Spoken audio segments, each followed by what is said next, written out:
Haleluya, puji Tuhan. Kita bertemu lagi dan kita akan bersama-sama beribadah dan mendengarkan kebenaran firman Tuhan.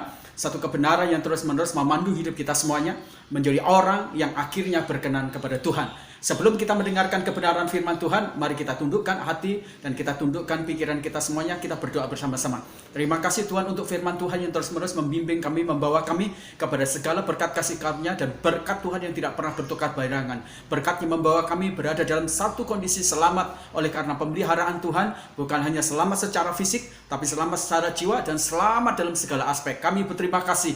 Itu sebabnya Tuhan, kami sekarang ingin mendengarkan firman-Mu. Kami mengkonsentrasikan hati pikiran kami, jiwa kami, roh kami, dan Tuhan urapi supaya firman Tuhan ini benar-benar menjadi satu kekuatan yang mengubah hidup kami, memperbarui hidup kami, dan memberikan kepada kami satu standar kehidupan yang benar-benar bisa memuliakan nama Tuhan. Terima kasih ya Tuhan, kami siap mendengarkan firman Tuhan. Dalam nama Tuhan Yesus Kristus kami berdoa. Haleluya, amin.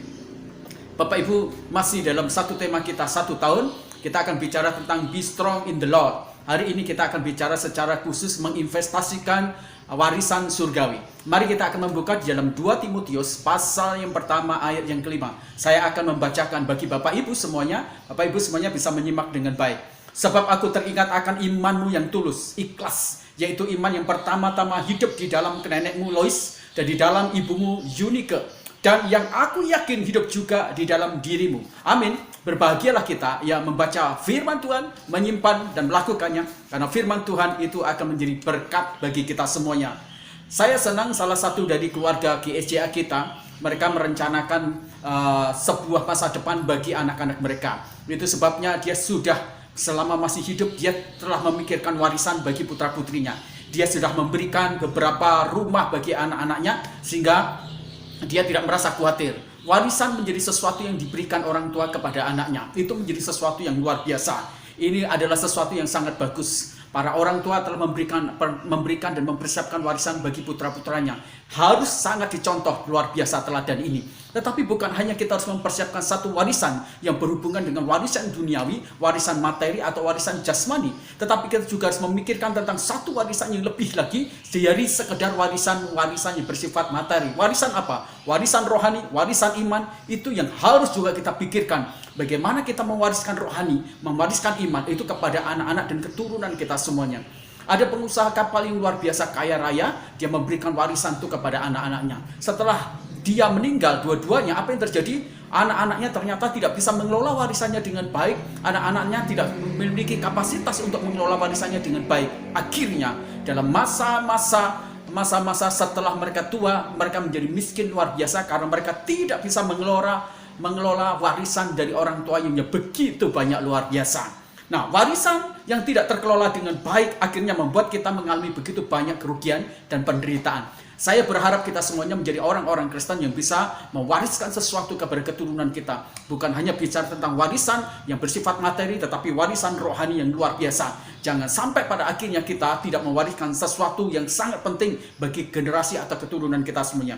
Tuhan Yesus banyak memberikan warisan-warisan di dalam hidup kita semuanya. Warisan-warisan yang dapat memberikan kita dan menjadikan kita menjadi satu pribadi yang mulia, punya nilai, punya harga yang tinggi. Warisan di dalam diri Kristus Yesus yang diberikan kepada kita semuanya itu berdaya guna, itu sangat bermanfaat bagi kita semuanya. Bukan hanya bermanfaat untuk waktu kita sekarang hidup, tetapi juga waktu kekekalan itu sangat berguna sekali. Nah, karena warisan yang rohani itu memiliki nilai kekekalan, maka sebagai orang-orang Kristen, kita harus mulai memikirkan warisan itu juga. Kalau kita membaca di dalam 2 Timotius, pasal yang pertama tadi, ayat yang kelima, kita bisa melihat bagaimana Paulus memberikan warisan yang diturunkan kemudian kepada Lois. Lois kemudian menurunkan warisan juga kepada putra dan cucunya. Dan itu menjadi sesuatu yang sangat penting. Bagaimana kita bisa menginvestasikan warisan itu kepada orang-orang dalam kehidupan kita semuanya. Mari kita belajar bersama-sama dari kebenaran firman Tuhan di dalam 2 Timotius pasal yang pertama ayat yang kelima. Yang pertama yang dapat kita pelajari bagaimana kita bisa menginvestasikan warisan rohani itu dalam kehidupan kita. Yang pertama adalah bangunlah sejarah kehidupan yang baik, Bapak Ibu yang semuanya. Mari kita menciptakan diri kita menjadi seorang history maker yang bagus. Good history maker. Nah, Bapak Ibu yang kekasih dalam Tuhan, kalau kita bicara sejarah, Sejarah itu merupakan satu rangkaian peristiwa yang sedang kita bangun, yang sedang kita hidupin. Entah sejarah yang kita bangun itu merupakan satu rangkaian cerita yang negatif atau positif, entah sejarah yang kita ciptakan itu merupakan satu rangkaian yang baik atau buruk, itu merupakan satu sejarah yang sangat penting di dalam diri kita semuanya. Di dalam 2 Timotius yang pasal pertama ayat kelima ini, kita diajarkan melihat ada satu pohon kehidupan sejarah yang dibangun oleh Paulus, yang kemudian diturunkan oleh satu keluarga, yaitu Lois, kemudian ke Eunike, kemudian ke Timotius. Nenek Lois itu merupakan satu pohon kehidupan dari keluarga dia yang menurunkan satu warisan rohani, diturunkan kepada Eunike, dan Eunike kemudian turunkan itu kepada Timotius, anaknya sendiri. Nah, Bapak Ibu, Lois telah mencetak satu sejarah yang bagus, yang indah, yang benar, dan kemudian diturunkan kepada Eunike. Dan Eunike juga merupakan satu pribadi yang mencetak satu sejarah juga kepada anaknya. Mari kita membangun satu sejarah kehidupan yang sangat bagus, yang sangat indah, yang sangat benar di dalam hidup kita semuanya. Sejarah apa yang akan kita ciptakan kepada generasi kita? Sejarah kehidupannya bagaimana yang harus kita bagikan, yang kita turunkan kepada keturunan kita. Itu menjadi sesuatu yang sangat penting bagi kita semuanya. Lois telah memberikan satu sejarah, diturunkan itu semuanya. Dia membangun satu pohon sejarah. Imannya diturunkan, kebenarannya diturunkan, keyakinannya, kesetiaannya, ketekunannya, kebenarannya, kebaikannya diturunkan kepada Eunike. Dan Eunike menurunkan pohon sejarah yang begitu bagus dari Lois ibunya, diturunkan itu semuanya kepada Timotius anaknya. Bapak Ibu, sejarah pohon kehidupan di hidup kita semuanya harus dibangun itu dalam kerangka kebenaran, keindahan, kebaikan, kebagusan, kesempurnaan. Itu adalah warisan yang harus kita berikan. Satu warisan iman kebenaran, warisan kerohanian yang kebenaran, kebaikan, kesetiaan, ketekunan, kejujuran, dan kekudusan, kesucian. Itulah warisan yang sangat penting yang harus kita bagikan kepada keturunan kita semuanya. Kalau kita ingin memenangkan pertarungan di 2021 ini, maka ciptakan satu sejarah kebenaran, kekudusan, kesucian, kebaikan, kebagusan, kesempurnaan, kejujuran. Itu adalah satu warisan yang harus kita wariskan dalam proses pembentukan kehidupan keturunan kita semuanya. Sejarah pohon kehidupan yang baik itu akan menurunkan dan melimpahkan berkat-berkat rohani, kebaikan juga kepada keturunan kita. Saya jadi ingat satu sejarah juga yang dibangun oleh Henok. Sebelum Henok bertobat kepada Tuhan, dia tidak memikirkan tentang hal kerohanian. Tetapi kemudian dia kemudian membangun satu kehidupan. Dia mulai membangun satu sejarah. Ketika anaknya Metusaleh lahir, dia mulai bertobat. Dia mulai membangun sejarah. Diwariskanlah sejarah imannya, rohaninya itu kepada anaknya Metusaleh. Dan sampai akhirnya anaknya Metusaleh itu memperanakkan seorang anak yang dinamakan dengan Nuh. Dan itu juga Nuh disebut sebagai orang yang baik dan taat luar biasa. Dari mana dia mendapatkan semua itu? Dari warisan yang didapatkan dari Henok. Dari Henok kakeknya, dari bapaknya Metusaleh. Dan ini luar biasa. Pohon sejarah kehidupan yang bagaimana yang harus kita bangun, Bapak Ibu yang kasih dalam Tuhan. Saya berharap itu menjadi sesuatu yang penting. Mari kita membangun satu sejarah kehidupan menjadi warisan bagi anak-anak kita. Jangan menjadi orang tua yang dipenuhi dengan omelan, sungutan. Jangan menjadi orang tua yang memiliki satu kehidupan yang tidak baik, yang tidak benar, yang diturunkan kepada anak-anak kita. Sampai akhirnya generasi yang melanjutkan generasi kita menjadi rusak, menjadi amburadul, menjadi hancur gara-gara kita tidak mewariskan satu sejarah yang bagus. Mari kita menjadi seorang pencetak sejarah yang bagus. Mari kita menjadi good history maker. Mari kita menjadi orang yang membangun satu sejarah, mencetak satu sejarah yang bagus. Paulus berkata, biarlah iman Lois dan Eunike juga ada di dalam dirimu. Paulus berharap Timotius juga menciptakan satu sejarah untuk rohani dan imannya juga, dan untuk diturunkan orang lain. Mari kita membangun satu sejarah yang bagus, warisan sejarah yang bagus untuk anak-anak kita, untuk keturunan kita semuanya. Bagus, kita telah mewariskan kekayaan, tetapi sangat lebih bagus lagi kalau kita mewariskan kekayaan rohani, kekayaan iman, kekayaan kesucian, kekayaan kesetiaan, kekayaan kejujuran, kekayaan karakter Kristus kepada keturunan kita semuanya. Dan biarlah keturunan kita juga memiliki dan menjadi waris juga yang memiliki kapasitas seperti karakternya Kristus. Dan mereka semuanya menjadi orang-orang yang dibangun dalam warisan yang bagus luar biasa di hidup kita semuanya. Warisan apa yang kita bangun Bapak Ibu, itu menjadi sesuatu yang penting di dalam hidup kita semuanya. Biarlah itu menjadi sesuatu yang akan kita gerakkan. Kita akan menjadi orang yang memenangkan masa depan ketika kita membangun diri kita menjadi good history maker. Kita menjadi pembangun, pencetak sejarah yang bagus, yang benar bagi kehidupan kita dan bagi keturunan kita semuanya. Itu yang pertama. Yang kedua, bagaimana kita menginvestasikan warisan surgawi dalam kehidupan kita dan keturunan kita. Yang kedua adalah, mari kita mengembangkan warisan yang tumbuh menjadi iman yang sejati. Nah, Bapak Ibu yang kekasih dalam Tuhan, banyak orang yang ditinggali warisan oleh orang tuanya.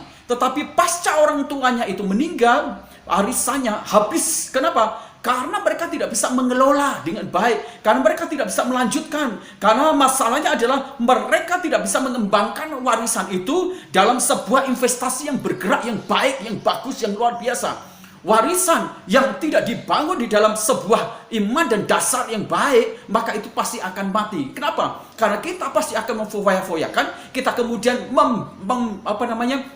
menghambur-hamburkan. Akhirnya kekayaan dari warisan jasmani itu bisa habis.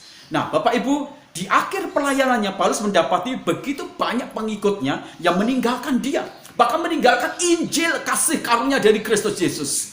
Nah, Bapak Ibu yang kekasih dalam Tuhan, mari kita menjadi orang yang menginvestasikan warisan surgawi itu dengan cara kita mengembang tumbuhkan warisan rohani itu menjadi kekuatan iman bagi diri kita, bagi orang yang akan kita wariskan itu sendiri. Bapak Ibu, warisan rohani yang berwujud iman itu menjadi sesuatu yang sangat penting untuk kita menghadapi tantangan di 2021. Bapak Ibu, Paulus memiliki warisan rohani yang datang dari Kristus Yesus, yaitu warisan rohani, warisan iman yang luar biasa.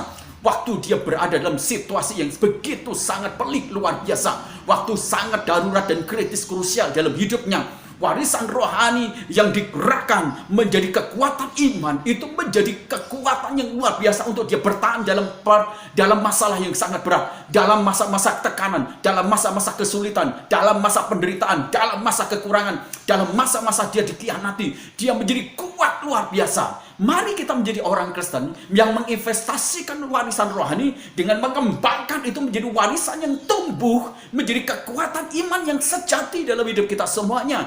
Kalau kita ingin mengalahkan tantangan di 2021, mari kita mengembangkan iman yang sejati, iman yang teguh, iman yang kokoh, iman yang murni, seperti yang dibangun oleh Paulus dan kemudian dicurahkan, diturunkan, diwariskan kepada Lois. Lois mewariskan itu kepada Yunika dan kepada Timotius. Ini menjadi sesuatu yang sangat penting. Ada begitu banyak orang yang mudah meninggalkan warisan rohani, warisan iman, warisan rohani, gara-gara masalah, gara-gara perempuan, gara-gara laki-laki, gara-gara posisi, gara-gara karena mungkin mereka mengalami kemiskinan yang luar biasa, dia tinggalkan warisan rohani yang luar biasa. Akhirnya dia menggadaikan warisan rohani dan menukarnya seperti Esau menukarkan warisan dari kesulungan dia dengan bubur merah yang sedikit. Saya berharap kita semuanya tidak menjadi orang-orang Kristen yang kemudian mengorbankan dan kemudian membuang warisan surgawi demi hal-hal yang tidak memiliki nilai kekekalan. Mari jadi orang yang mengembangkan warisan rohani dengan cara kita tumbuhkan warisan rohani itu menjadi dasar iman kita yang sejati. Bapak Ibu, iman sejati itu berfokusnya kepada Tuhan, kepada Yesus, bukan kepada berkat-berkatnya. Paulus kalau dia dibicara tentang iman dia yang sejati, kalau difokuskan kepada berkatnya, maka dia adalah seorang pelayan Tuhan yang sangat malang. Bagaimana tidak? Dia bukanlah orang yang kaya, dia bukanlah orang yang terberkati karena dia justru masuk dalam penjara, justru dia juga masuk dalam tekanan penderitaan yang banyak, tidak ada yang memberi pertolongan kelihatannya. Kalau dia fokusnya hanya kepada berkat-berkat jasmani, maka imannya menjadi begitu rapuh. Tapi Paulus, dia memfokuskan warisan rohaninya dengan membangun iman yang kuat, dengan iman yang teguh, iman yang sejati, yang fokusnya kepada Yesus. Paulus begitu kuat luar biasa menghadapi tantangan, penderitaan, bahkan maut di depan mata dia. Karena fokus imannya itu kepada Yesus Kristus dan bukan kepada kemakmuran, bukan kepada prosperity terlegi, bukan juga kepada hal-hal yang jasmani, uang, berkat, mujizat. Bukan itu yang menjadi bagian dari fokus dari iman sejati. Iman sejati itu bukan fokus, ya, bukan fokus kepada sesuatu yang kelihatan di dalam jasmani mata kita, tetapi fokus kepada berkat rohani yang luar biasa yang tak kelihatan di mata jasmani kita semua.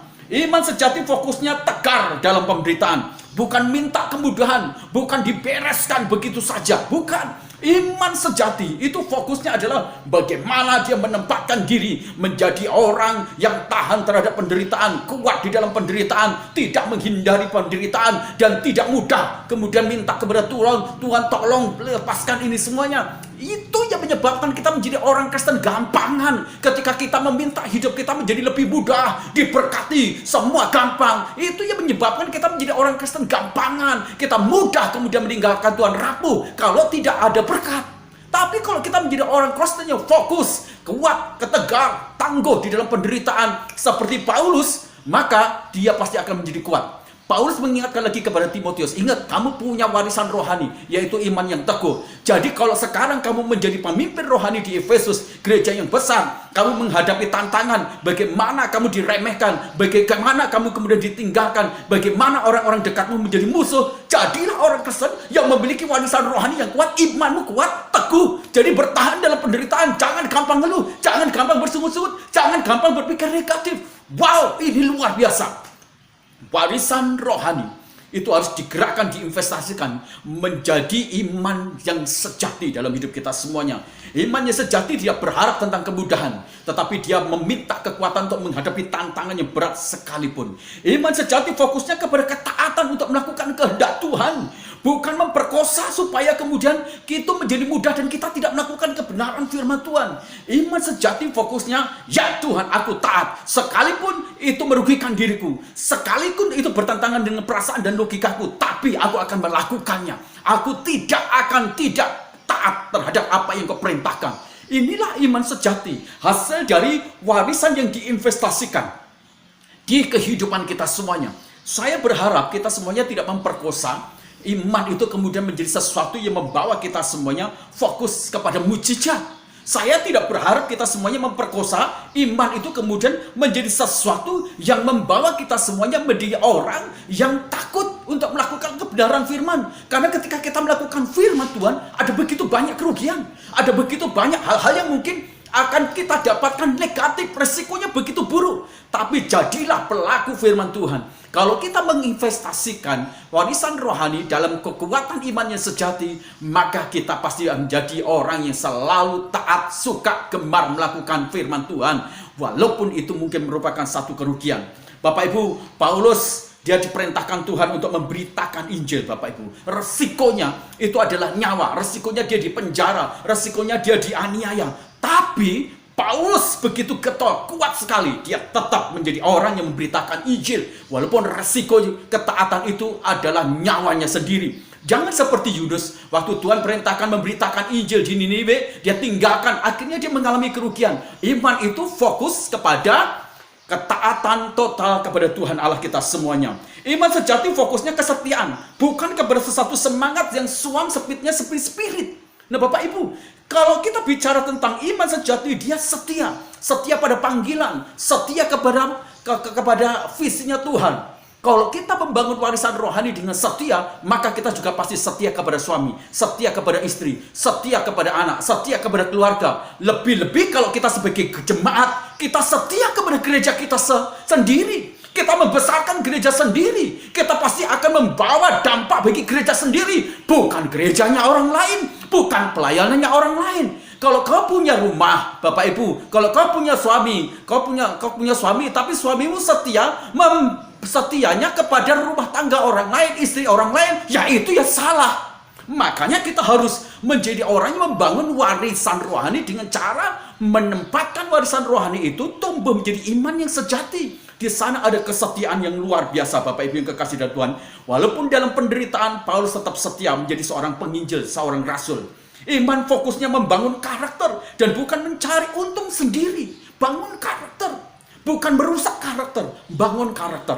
Iman dipakai untuk menyenangkan hati Tuhan, memuliakan nama Tuhan, bukan untuk mencari hormat, bukan untuk mencari pujian. Itu menjadi sesuatu yang penting dalam hidup kita semuanya. Mari kita bergerak menjadi orang yang mengembangkan dan menginvestasikan iman kita, warisan rohani kita dalam kekuatan iman yang sejati. Dan yang terakhir, Bapak Ibu yang kekasih dalam Tuhan, bagaimana caranya kita menginvestasikan warisan rohani dalam kehidupan kita? Yang ketiga, wariskan warisan rohani pada generasi lanjut di dalam hidup kita semuanya. Jika seorang telah meneruskan warisan iman di dalam hidup kita semuanya kepada kita, maka teruskanlah warisan yang sama itu kepada orang lain, kepada generasi kita. Nah, Bapak Ibu, investasi warisan hukumnya adalah diturunkan. Baik, perhatikan, dari Kristus Yesus warisan rohani diturunkan kepada Paulus. Dari Paulus warisan rohani itu diturunkan kepada Lois. Dari Lois warisan rohani diturunkan kepada Eunike. Dari Eunike warisan itu diturunkan kepada Timotius sebagai generasi lanjutnya. Sehingga warisan itu tidak terhenti, tapi terus-menerus menjadi mata rantai yang terus dilanjutkan. Ada estafet yang terus-menerus bersifat kontinu dan tidak pernah berhenti. Ada ungkapan berkata demikian, Bapak Ibu yang kekasih dalam Tuhan, orang-orang yang terbaik akan diingat kurang lebih 100 tahun lamanya. Orang-orang biasa akan segera dilupakan. Kenangannya segera dilupakan. Kenangannya seperti generasi yang lalu. Seperti tulisan di nisan yang kehilangan jejaknya. Atau tulisannya sudah tidak ada lagi. Namanya sudah terhapus. Seperti itu Bapak Ibu. Tapi kalau kita ingin menginvestasikan warisan rohani, itu harus diteruskan dan tidak akan pernah hilang. 100 tahun pun kita masih diingat. Paulus masih diingat. Timotius masih diingat. Itu ribuan tahun. Bahkan lebih dari 1000 tahun. Tulisan-tulisan dalam Alkitab, nama Paulus, nama Eunike, Lois tetap disebutkan di sana. Warisan yang habis untuk dirinya sendiri itu dipandang sebagai warisan, sebagai tindakan kejahatan dalam hidup kita semuanya.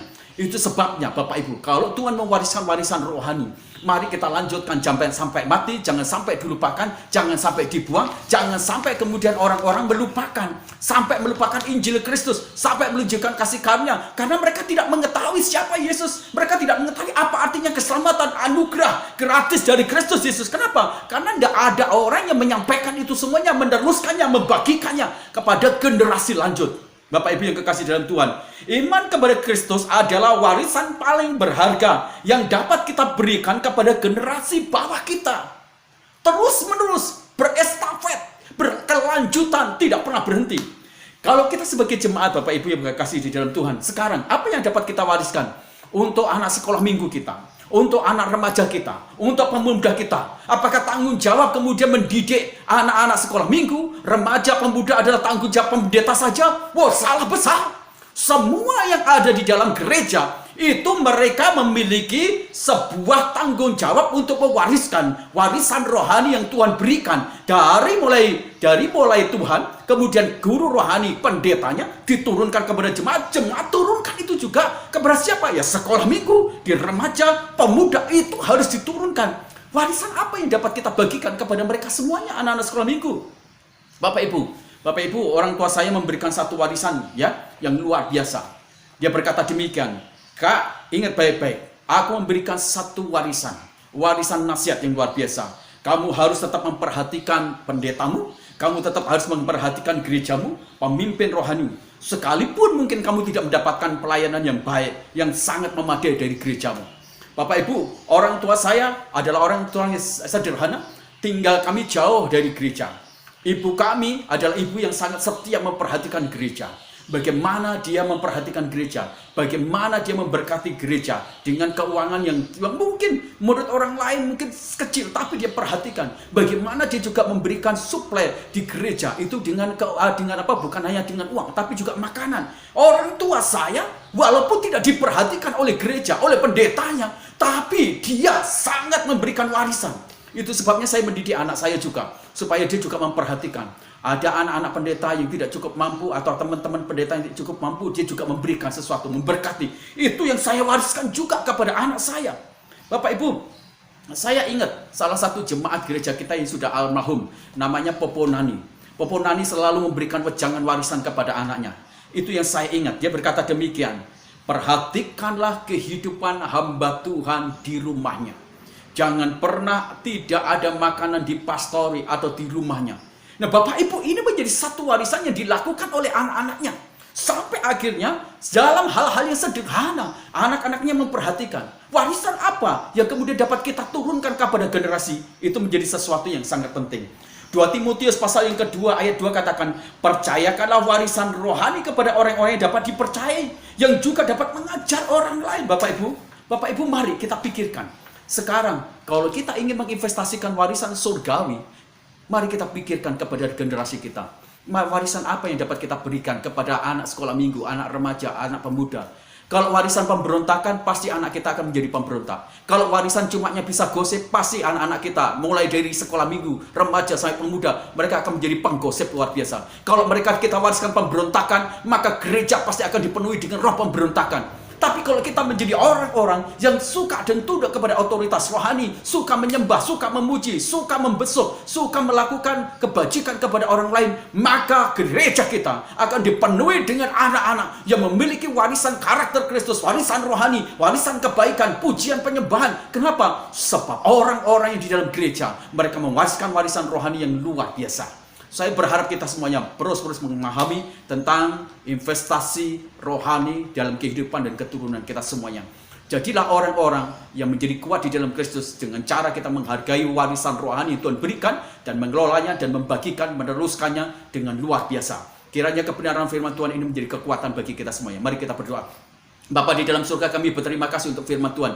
Biarlah kami menjadi orang yang menginvestasikan warisan rohani yang Tuhan berikan kepada kami, sehingga hidup kami kemudian memberikan dampak yang luar biasa. Bukan hanya berdampak dalam 1 tahun, sampai ratusan tahun bahkan. Kami ingin hidup kami berdampak luar biasa, diingat luar biasa. Kami ingin Tuhan mewariskan sesuatu yang rohani, sesuatu yang berkaitan dengan kualitas yang sangat-sangat tidak dapat digerus oleh situasi zaman apapun juga. Kami berdoa Tuhan terus-menerus. Kami berdoa untuk pemerintahan bangsa dan negara kami Jokowi. Engkau memberkati, menjadi pemimpinnya diberkati oleh Tuhan dengan hikmat marifat untuk bisa mengurai masalah-masalah yang terjadi di Indonesia. Tuhan memberkati supaya akhirnya Indonesia mengalami kemajuan di sektor ekonomi, sektor kekuatan kesehatan, dan mengalami kemakmuran sejahtera yang luar biasa bagi seluruh bangsa Indonesia. Kami berdoa Indonesia ini dilawat oleh Roh Kudus sehingga banyak jiwa-jiwa yang dimenangkan. Kami berdoa untuk jajaran kementerian supaya mereka bekerja dan benar-benar Tuhan menjadi menteri yang mengabdi dan melayani bangsa dan negara kami. Kami berdoa untuk jajaran TNI Tuhan. Kami berdoa untuk angkatan darat, angkatan udara, angkatan laut, juga kepolisian, supaya mereka bersinergi menjadi pengayom dan pengaman pertahanan negara Indonesia ini. Tuhan, kami berdoa juga Tuhan untuk pemerintahan di kota kami Cipanas. Engkau memberkati bupati, memberkati camat, kepala desa, kelurahan, supaya mereka mengayomi penduduk yang ada di wilayah Cipanas ini dengan baik. Tuhan, kami berdoa untuk ekonomi kami di Cipanas. Tuhan, Engkau memberkati ekonomi kami di Cipanas, baik itu pertanian, perkebunan, perikanan, peternakan, kemudian agrobisnis, wisata, kemudian perhotelan. Tuhan, Engkau campur tangan, niaga juga Tuhan, Engkau campur tangan, sehingga ekonomi di kota kami Cipanas makin hari makin maju. Kami berdoa juga Tuhan untuk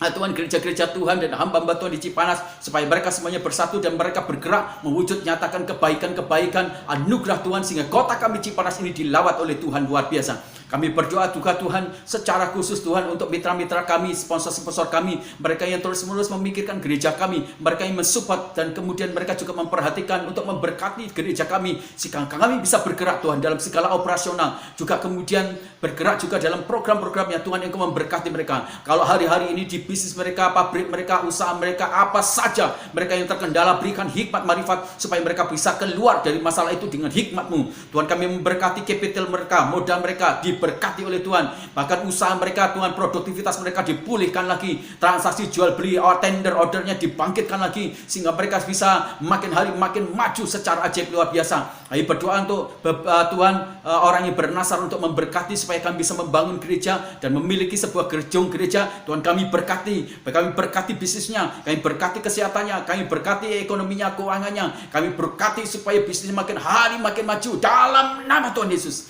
Kami berdoa untuk masalah-masalah masalah-masalah yang terjadi di jemaat kami. Kami berdoa Tuhan untuk masalah-masalah ekonomi, keuangan, kesehatan, masalah anak-anak remaja. Tuhan, kami berdoa dalam nama Tuhan Yesus, Engkau memberkati jemaat kami semuanya. Kami berdoa untuk anak sekolah minggu, remaja, pemuda kami, supaya mereka makin hari makin cinta Tuhan, mencari Tuhan. Mereka tidak membuang waktunya, dan mereka menjadi orang-orang yang sungguh-sungguh mengasihi Tuhan. Kami berdoa Tuhan untuk bapak-bapak semua, para pelayan-pelayan dan aktivis, untuk mereka memperhatikan anak sekolah minggu, remaja, pemuda, sehingga bangkitlah pemimpin-pemimpin generasi mendatang untuk Tuhan menjadi berkat bagi gereja kami. Kami berdoa juga secara khusus untuk pertumbuhan iman rohani jemaat kami, supaya mereka makin mencintai Tuhan. Kami berdoa juga Tuhan untuk karakter dari jemaat kami, supaya mereka diubahkan menjadi jemaat-jemaat yang baik, jemaat-jemaat yang mengasihi Tuhan. Terima kasih, kami mengucap syukur Tuhan, supaya anugerah Tuhan dicurahkan Tuhan. Akhirnya keluarga yang kasih dalam Tuhan, angkat kedua tanganmu dan terimalah berkat Tuhan. Kasih sayang dari Allah Bapa kita lewat anaknya Tuhan Yesus Kristus yang telah mati di atas kayu salib, menebus segala dosa kita, dan persekutuan dengan Roh Kudus yang menguduskan kita sehingga kita tak bercacat celah di hadapannya. Itulah sebabnya Tuhan memberkati keluargamu, Tuhan memberkati usahamu, apa saja yang dikerjakan oleh kedua tanganmu diberkati oleh Tuhan. Tuhan memberkati masa depanmu dan masa depan keturunanmu. Tuhan memberkati kesehatanmu, keluar masukmu, engkau hanya bisa menemukan pintu berkat Tuhan saja. Damai sejahtera dari Allah Bapa menyertai kita mulai hari ini sampai selama-lamanya. Pulang bagikan berkat itu supaya orang lain melihat kesaksian Kristus dalam hidupmu dan mereka menjadi percaya. Beritakanlah Injil, maka Tuhan akan menyatakan tanda-tanda ajaib dalam hidupmu. Dalam nama Tuhan Yesus Kristus kami berdoa. Haleluya. Amin. Tuhan Yesus memberkati kita semuanya. Mari menikmati hari Minggu ini dengan sabat, perhentian, damai, sejahtera Kristus menyertai kita. Haleluya. Amin.